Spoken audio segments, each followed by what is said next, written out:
Ano ang equity? Ano ang down payment? Yan din po ba ang tanong mo?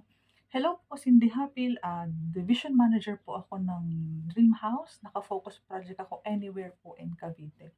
So, mabalik tayo dun sa tanong, ano ang equity or down payment? Down payment po, equity, ito po yung binabayaran po natin ng hati-hati sa loob ng ilang buwan.